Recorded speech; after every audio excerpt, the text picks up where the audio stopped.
Opposition के भारी हंगामे के दरमियान यूपी असेंबली में तकरीबन 8,500 करोड़ रुपए का अबूरी बजट पेश किया गया। अपोजिशन लगातार हुकूमत के खिलाफ नारेबाजी करता रहा। समाजवादी पार्टी के अरकान ने वेल में आकर हंगामा किया। शोर शराबे को देखते हुए असेंबली की कार्रवाई कल 11 बजे तक के लिए मुलतवी कर दी गई। नहीं, आज उत्तर प्रदेश में योगी जी का जंगल राज कायम है। बहन बेटियां सुरक्षित नहीं हैं, किसी को भी जिंदा जला दिया जा रहा है, किसी को उठा के बलात्कार किया जा रहा है, किसी बहन को गोली मारी जा रही है, पुलिस की हत्या हो रही है, पुलिस थानों में पिट रही है, आलू किसान बर्बाद हो गया, गन्ना का दाम मिला नहीं, धान खरीदे नहीं जा रहे हैं। विधानसभा अध्यक्ष जी ने हमारी बातों को नहीं सुना तो लोकतांत्रिक तरीके से सदन के अंदर हमें अपना जिस तरह से विरोध प्रकट करना चाहिए, हम लोगों ने बेल में आकर अपनी बात विरोध प्रकट की। अगर भारतीय जनता पार्टी ये समझती हो कि समाजवादी पार्टी के सदस्यों की जबान काटकर विधानसभा के अंदर आना चाहिए तो हम फांसी पर लटकना मंजूर करते हैं, लेकिन जनता की आवाज को हम उठाएंगे, इसके लिए चाहे जो हमें कुर्बानी देनी। कांग्रेस पार्टी अपनी बात सदन में रखना चाहती थी, सरकार सुनने को तैयार नहीं, सरकार कानून व्यवस्था पर चर्चा करने को तैयार नहीं। इस नाते कांग्रेस पार्टी बेल में आकर प्रदर्शन करने का काम किया। में हमने व्यवस्था की है, दिल्ली का इंदिरा गांधी इंटरनेशनल एयरपोर्ट के साथ ही जेवर का इंटरनेशनल ग्रीनफील्ड एयरपोर्ट भी प्रदेश सरकार यहां पर प्रदेश के अंदर बनाने जा रही है और उसके लिए भी हमने इस सप्लीमेंट्री में व्यवस्था की है। दूसरा, अयोध्या में भी एक एयरपोर्ट के निर्माण की कार्रवाई हम लोगों ने, उसके लिए धनराशि की व्यवस्था भी इस बजट में हम लोगों ने जहां की है। वहीं साथ ही साथ प्रदेश के अंदर हमारे जितने भी मेडिकल कॉलेजेस हैं, क्योंकि प्रदेश में आज़ादी के बाद विगत 2 वर्ष के दौरान और केंद्र सरकार में 4.5 वर्ष के दौरान मेडिकल के क्षेत्र में, स्वास्थ्य सेवाओं के क्षेत्र में बहुत अच्छी प्रोग्रेस हुई है। यूपी की 2 बड़ी और एक दूसरे की हरीफ रही सियासी जमातों समाजवादी पार्टी और बीएसपी ने मौजूदा सियासी सूरत-ए-हाल को देखते हुए इत्तेहाद करने का फैसला किया है। जरा के मुताबिक उत्तर प्रदेश में दोनों पार्टियों का इत्तेहाद का फॉर्मूला तैयार हो गया है। खबरें ये भी हैं कि कांग्रेस इस इत्तेहाद का हिस्सा नहीं होगी। एसपी और बीएसपी में मसावी सीटों पर लोकसभा चुनाव लड़ने का फैसला किया है। आरएलडी इत्तेहाद में शामिल होगी, जिसे 3 सीटें मिल सकती हैं। बीएसपी सरबराह मायावती की सालगिरह यानी 15 जनवरी को इस नए इत्तेहाद का ऐलान हो सकता है। यूपी में इत्तेहाद से कांग्रेस को अलग किए जाने की खबरों पर रद्द-ए-अमल जाहिर करते हुए कांग्रेस लीडर राशिद अलवी ने कहा है कि कांग्रेस को इत्तेहाद से अलहदा रखना मुनासिब नहीं है।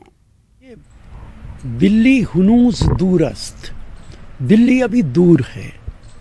दिल्ली पे सत्ता हासिल करने के लिए, लाल किले पे झंडा फहराने के लिए सबको साथ आना पड़ेगा। ये मैं नहीं कह सकता कि समाजवादी और बीएसपी में क्या बातचीत हो रही है, लेकिन कांग्रेस पार्टी को अगर कोई नज़रअंदाज करेगा तो मुनासिब नहीं होगा। बुलंदशहर तशद्दुद मामले के अहम मुलजिम योगेश राज की अभी तक गिरफ्तारी नहीं होने से यूपी पुलिस की तनकीद की जा रही है। ऐसे में गौकशी के इल्जाम में 4 मुस्लिम अफराद की गिरफ्तारी के 17 रोज बाद पुलिस इन्हें बेगुनाह बता रही है। ऐसे में पुलिस की कार्रवाई पर सवाल खड़े किए जा रहे हैं।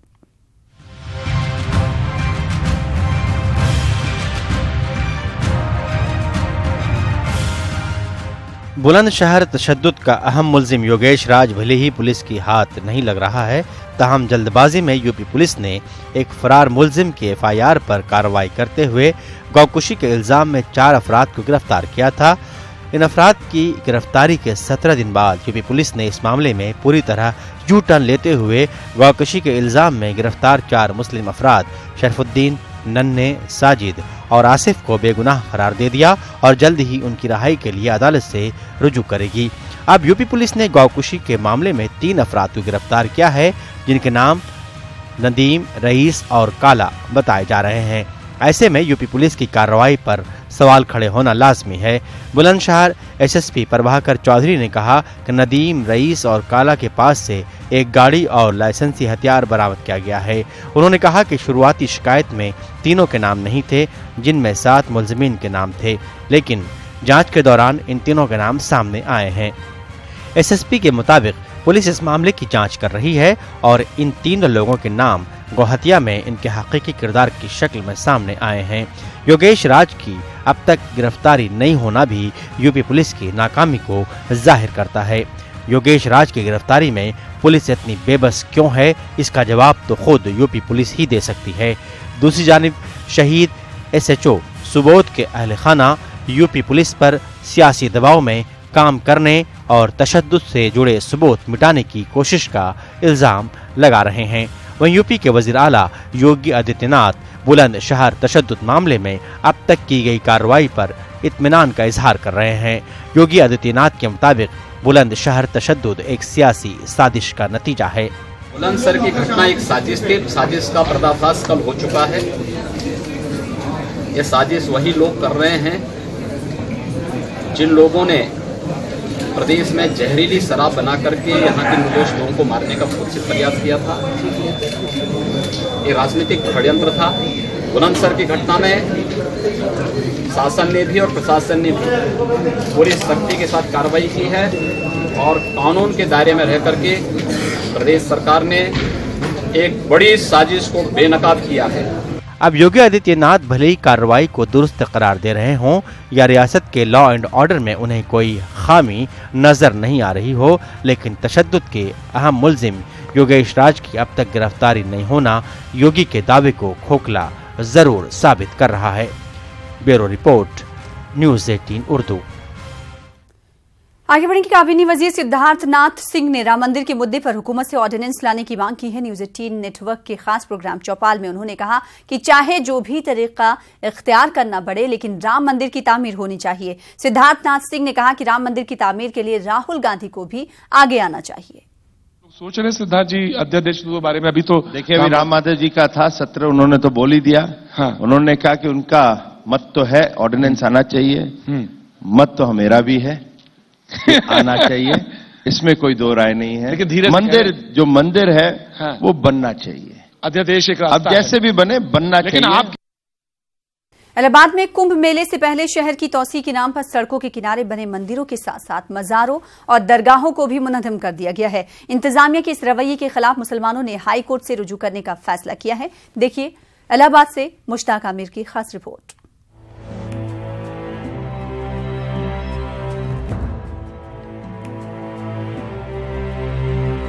जनवरी माह से शुरू होने वाले कुंभ मेले के पेश नजर इलाहाबाद में सड़कों की तौसी का काम इन दिनों बड़े पैमाने पर जारी है। सड़कों की तौसी के नाम पर सड़क के किनारे बने मंदिरों के साथ साथ मजारों और दरगाहों को भी मुनहदिम कर दिया गया है। मुस्लिम इलाकों की तौसी के सिलसिले में इंतजामिया ने यकीन दहानी कराई थी कि सड़कों के किनारे बने मजारात और दरगाहों को नुकसान नहीं पहुंचाया जाएगा, लेकिन रात की तारीकी में कई मजारों को मिसमार करके इन मजारात पर सड़क बना दी गई है। मैंने देखा कि रात के अंधेरे में रात की बिजली गुल करके और इन लोगों ने बुलडोज़र के ज़रिए खुलदाबाद चौराहा पर और खुलदाबाद दोनों फाटक के बाहर मछली बाजार के पास इन कब्रों को रात के अंधेरे में इन्होंने बुलडोज़र चला के बराबर कर दिया। ऑल इंडिया यूनाइटेड मुस्लिम मोर्चा ने इस कार्रवाई के खिलाफ हुकूमत को एक अर्जदाश्त दी है। अर्जदाश्त में कहा गया है कि शहर के मुख्तलिफ इलाकों में 5 कदीम मज़ारात और दरगाहों को मिसमार किया गया है। तंजीम ने हुकूमत से मुतालबा किया है कि मज़ारात की बाकियात को मुस्लिम कब्रिस्तान में दफन करने का इंतजाम किया जाए। तंजीम का कहना है कि अगर इंतजामिया ने बाकियात को मुनासिब जगह दफन नहीं किया तो अदालत से रुजू किया जाएगा। और भविष्य में अगर ये रीबिल्ड नहीं करते या हमारी कम से कम मिनिमम इतनी दरखास्त है कि मुसलमानों की शरीयत में बात कही गई है, एक मुसलमानों को कब्र पे चलने को मना किया गया है और उस पर अजाब की बात कही गई है, तो कम से कम उन अस्थियों को 10 फीट गड्ढे खोद करके गवर्नमेंट अपने खर्चे पे दूसरी मुस्लिम कब्रिस्तानों पर शिफ्ट करे। अगर कुछ नहीं कर सकती, इससे थोड़ा सा दुख जो मुसलमानों की भावनाएं आहत हुई हैं कुछ कम होगा। और वरना केस तो रीबिल्ड का है, क्योंकि माननीय उच्चतम न्यायालय का इन्होंने कंटेम्प्ट ऑर्डर किया है। और यदि अगर ऐसे कार्रवाई स्टेट गवर्नमेंट नहीं करती कुछ हम लोगों की मांग के हिसाब से, तो हम बहुत जल्दी उच्च न्यायालय और सुप्रीम कोर्ट में कंटेम्प्ट पिटीशन या याचिका दाखिल करेंगे। सड़कों की तौसी की जद में आने वाले मज़ारात और दरगाहों को मिसमार करके इन पर रातों रात पक्की सड़क बना दी गई है। चूँकि इंतजामिया ने ये काम रात के अंधेरे में किया है, इसकी वजह से इसको अवाम की मुखालिफत का सामना नहीं करना पड़ा है। इंतजामिया की दूसरी दलील ये भी है कि उन्होंने मज़ारात और दरगाहों के साथ साथ मंदिरों को भी मिस्मार किया है। ऐसे में एक मखसूस फिरके की मुखालिफत का कोई जवाज नहीं रह जाता। न्यूज़ 18 उर्दू के लिए इलाहाबाद से मुश्ताक आमिर की रिपोर्ट। रफाल सौदा मामले में कांग्रेस सदर राहुल गांधी के खिलाफ आज अलीगढ़ में भी बीजेपी ने एहतजाज किया। अलीगढ़ के जिला कलेक्ट्रेट पर बीजेपी के कारकुनों ने एहतजाजी जुलूस निकालते हुए जिला मजिस्ट्रेट को अर्जदाश्त सौंपी, जिसमें राहुल गांधी से माफी मांगने का मुतालबा किया गया। बीजेपी के कारकुनों ने जिला कलेक्ट्रेट, जिसे साइलेंस जोन कहा जाता है, वहां जमकर नारेबाजी की और जय श्री राम के नारे लगाए।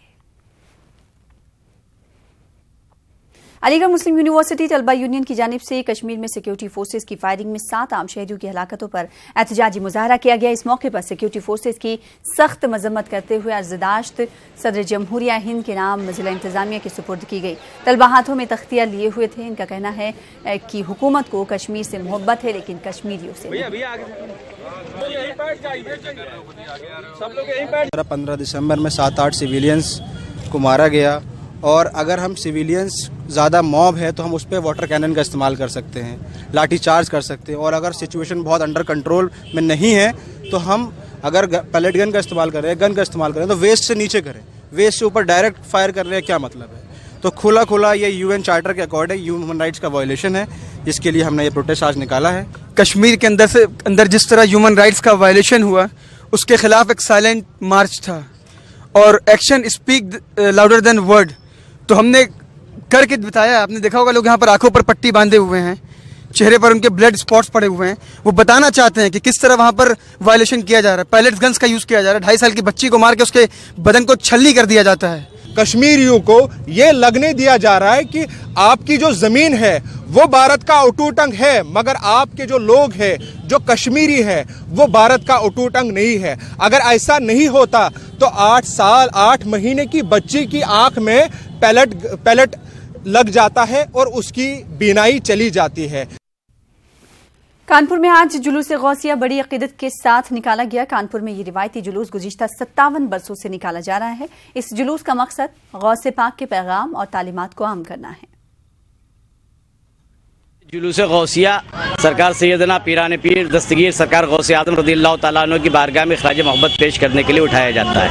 ये पिछले 57 साल से ऑल इंडिया सुन्नी जमतुल उलमा की सरपरस्ती अंजुमन गौसिया के ज़रिए इत्माम इसी कर्नलगंज से उठाया जाता रहा है। जब से मुसलसल ये उठ रहा है, इसमें तकरीबन 150 से अधिक अंजुमनें शामिल होती हैं, बड़ी तादाद में अकीदतमंद शामिल होते हैं। इसका मकसद ये है कि बारगाह गौस में खराज अकीदत पेश किया जाए, ताकि गौसे आज़म के वो सबक, वो बातें जो उन्होंने दुनिया की हिदायत के लिए की हैं, वो आम लोगों तक पहुँचाई जाए। और अब पेश है आज का बेसाख्ता।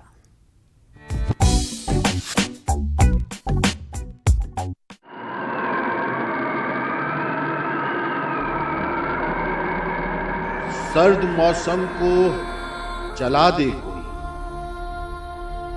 सर्द मौसम को जला दे कोई, गर्म सांसों की हवा दे कोई।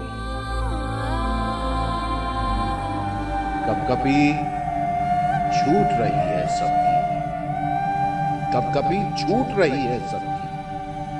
बर्फ में आग लगा दे कोई, बर्फ में आग लगा दे कोई, सर्द मौसम को जला दे कोई, बर्फ में आग लगा दे कोई।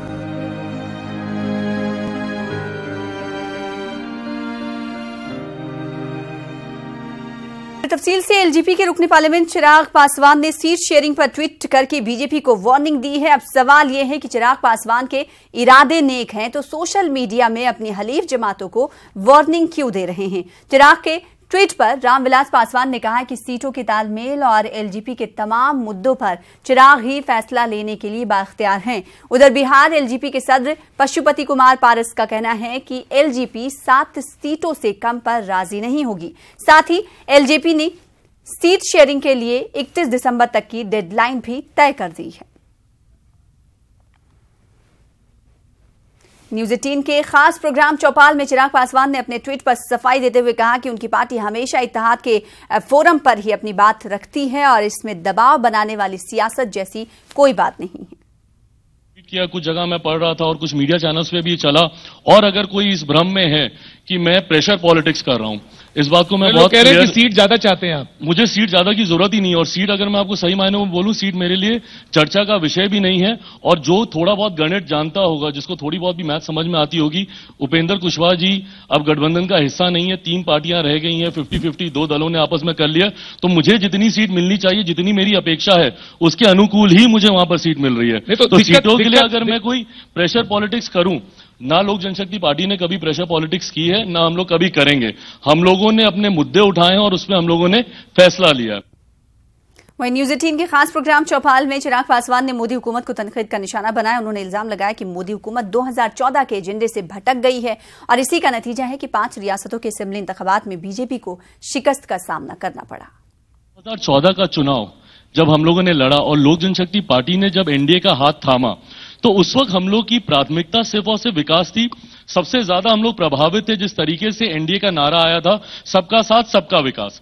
और हम लोगों ने गए समय पर हम लोगों ने देखा भी है कि विभिन्न ऐसी योजनाएं बनाई भी गई जिसने हर वर्ग, हर क्षेत्र के लोगों को टारगेट करते हुए उनको लाभ पहुंचाने के लिए उन योजनाओं को पहुंचाया गया। बट उसके बाद अभी भी ये देखा जा रहा है कि कई ऐसी योजनाएं हैं जो धरातल पर नहीं उतर रही हैं, कई ऐसी योजनाएं हैं जो सिर्फ कागज पर अटकी हुई हैं। और तो चिराग पासवान ने जहां मोदी हुकूमत पर निशाना साधा, वहीं कांग्रेस सदर राहुल गांधी की जमकर तारीफ भी की। छोटा सा सवाल, राहुल गांधी के बारे में आपकी क्या ओपिनियन है? उनमें एक बहुत ही सकारात्मक परिवर्तन हाल के दिनों में देखने को मिला है। तो चिराग पासवान के ट्वीट के बाद बिहार की सियासत फिर से गर्मा गई है। अजीम इत्तेहाद के लीडर दावा कर रहे हैं कि 2019 तक एनडीए पूरी तरह बिखर जाएगा। वहीं बीजेपी और जेडीयू का कहना है कि चिराग पासवान ने गलत ट्वीट नहीं किया है। सीट शेयरिंग को लेकर हो रही ताखीर पर अपनी तशवीश का इजहार चिराग पासवान ने किया है। बीते 25 वर्षों का अगर राजनीतिक इतिहास देखें, अगर चिराग पासवान जी और एलजेपी की ओर से मैसेज आ रहा है, तो इसका मतलब बदलाव की बयार बहुत तेज बह रही है, सत्ता परिवर्तन होने वाला है। एनडीए में नरेंद्र मोदी के नेतृत्व में अब बिखराव अवश्यम भावी। लोक जनशक्ति पार्टी को भी जल्दी से जल्दी वहां से बाहर आ जाना चाहिए, वरना छोटी पार्टियों को तो ये लोग बिल्कुल बर्बाद करने का मन इन लोगों ने बना लिया है। ठीक है, वो लोग चाहते होंगे कुछ ज्यादा सीट हमको मिले, इसलिए तय कर लेना, इसमें कोई खास बात नहीं। चिराग पासवान जी अपना मत व्यक्त कर रहे हैं और लोकतंत्र में और एनडीए में अपना मत व्यक्त करना कोई अपराध नहीं है। कहीं कोई इस इस ट्वीट के जरिए कोई चिंता की बात नहीं है और मिलकर हम लड़ेंगे और 40 की 40 सीटें जीतेंगे। वहीं एनसीपी लीडर मजीद मेमन ने एनडीए पर हमला करते हुए कहा कि बीजेपी से सारे हलीफ धीरे धीरे किनारा कशी कर रहे हैं। उन्होंने कहा कि अकाली दल और शिवसेना रोजाना बीजेपी के खिलाफ बयान देती है। जेडीयू राम मंदिर पर बीजेपी के मौक़िफ़ से खुश नहीं और अब चिराग पासवान का बयान आया है। रामविलास पासवान के पुत्र चिराग ने भी कह दिया कि पार्टी की सीट के में हम वहाँ एडजस्ट नहीं हो पाते हैं, उसको मेरे ख्याल से बाहर निकलने का रास्ता है। इनके मैं समझता हूँ ये भारतीय जनता पार्टी अलग थलग हो गई है, एनडीए ख़त्म हो चुका है और एनडीए अकेली भारतीय जनता पार्टी ही है जिसको एक अछूत के तौर पर, अनटचेबल के तौर पर सभी पार्टियों ने छोड़ दिया है। तो बिहार एनडीए में सीट शेयरिंग पर मचे घमासान के दरमियान कल दिल्ली में अजीम इत्तेहाद की मीटिंग होगी। कांग्रेस सदर राहुल गांधी की क़यादत में होने वाली मीटिंग में मिशन 2019 की हिकमत अमली और सीट शेयरिंग पर तबादला ख्याल होगा। इस मीटिंग को लेकर अजीम इत्तेहाद के लीडर पुरजोश हैं। जराये के मुताबिक आरएलएसपी सरबराह और एनडीए से नाता तोड़ चुके उपेंद्र कुशवाहा इस मीटिंग में शिरकत करेंगे। वहीं एनडीए के लीडरों का मानना है कि इस मीटिंग से कुछ होने वाला नहीं है। विपक्षी दल बैठकर रणनीति तय करेंगे और एकजुटता के साथ जो हमारे जो मुद्दे हैं उनको सामने रख करके आने वाले समय में एक रणनीति के तहत साझा प्रयास होगा कि एनडीए की भारतीय जनता पार्टी की रुखसती हो। हमारा मकसद तो है ही एनडीए को उखाड़ फेंकना और ये बैठक जरूर अहम होगी। अभी जिस तरह से रिजल्ट आ रहे हैं, 5 स्टेट का रिजल्ट आया है और जिस तरह से विपक्षी एकता बढ़ी हुई है, हम लोग का एजेंडा तो डेफिनेटली है कि एनडीए को उखाड़ फेंकना है। महागठबंधन के नेता जो है आंख खोल के सपने में जी रहे हैं। महागठबंधन में देखिएगा इतना सिर फुटव्वल होगा कि आने वाला समय बताएगा, और एनडीए पूरे 40 सीट जीतेगा। 350 से ऊपर हमारी सीटें होंगी और नरेंद्र मोदी के नेतृत्व में पुनः सरकार बनेगा। इसको लेकर किसी के मन में संशय और दुविधा नहीं होनी चाहिए। महागठबंधन में कहाँ है अभी कि हम उनके साथ शामिल होंगे? अच्छा। ऐसी कोई बात नहीं है। आपको इन्विटेशन आया? नहीं, हमको क्यों इन्विटेशन आएगा? महागठबंधन के जो मेंबर्स हैं उनको इन्विटेशन आया होगा या नहीं आया होगा, उनका मामला है। अभी तक हमने डिसीजन नहीं लिया है कि हमको कैसे आगे जाना है। एनडीए के खिलाफ हम हैं, एनडीए से बाहर हुए हैं, तो एनडीए के खिलाफ ही हमारी आगे की रणनीति होगी, स्वाभाविक है। आगे बढ़ेंगे। बीएसईबी ने आईटीआई पास करने वाले तलबा को आईएससी का दर्जा देने का ऐलान किया है। आईटीआई पास तलबा को सिर्फ हिंदी और अंग्रेजी मज़ामीन का इम्तिहान देना होगा, जिसमें पास होने के बाद उनकी डिग्री को इंटरमीडिएट के मसावी तस्लीम कर दिया जाएगा। औद्योगिक प्रशिक्षण संस्थान है आईटीआई,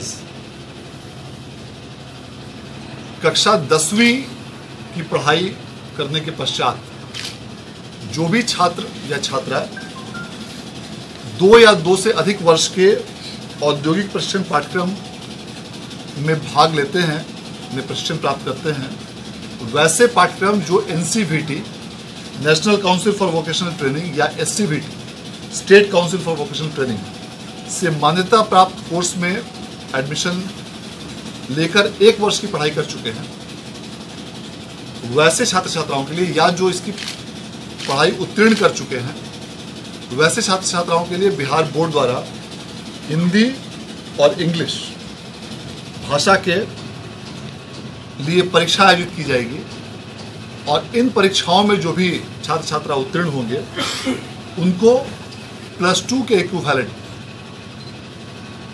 मान्यता। मुसलसल 3 सालों से बिहार अखिलेती कमीशन तहलील है और इसको लेकर मुस्लिम लीडरों की नाराजगी बढ़ने लगी है। कांग्रेस और एमआईएम ने नीतीश हुकूमत को शदीद तनकीद का निशाना बनाया और अखिलेती कमीशन को जल्द तश्कील करने का मुतालबा किया है। एमआईएम के रियासती सदर अख्तरुल ईमान ने सवाल खड़ा किया है कि वजीर आला नीतीश कुमार अखिलेतों की फलाह के बड़े बड़े दावे करते हैं, फिर क्या वजह है कि अखिलेती कमीशन के तश्कील के मामले पर हुकूमत पूरी तरह से खामोश है। बिहार उर्दू डायरेक्टरेट की जानिब से उर्दू अकादमी में एक प्रोग्राम का इनेकाद किया गया। अमेरिका से तशरीफ लाई आलमी शोहरत याफ्ता अदीबा परवीन के एजाज में महफिल एजाज के नाम से प्रोग्राम का इनेकाद किया गया। प्रोग्राम में परवीन की किताब बेकरानिया का इजरा भी अमल में लाया गया। इस मौके पर डायरेक्टरेट के डायरेक्टर ने कहा कि परवीन पटना में पैदा हुई थी और अब अमेरिका में क़याम पजीर हैं। फिलहाल इसी के साथ इस बुलेटिन में इतना ही। आदाब।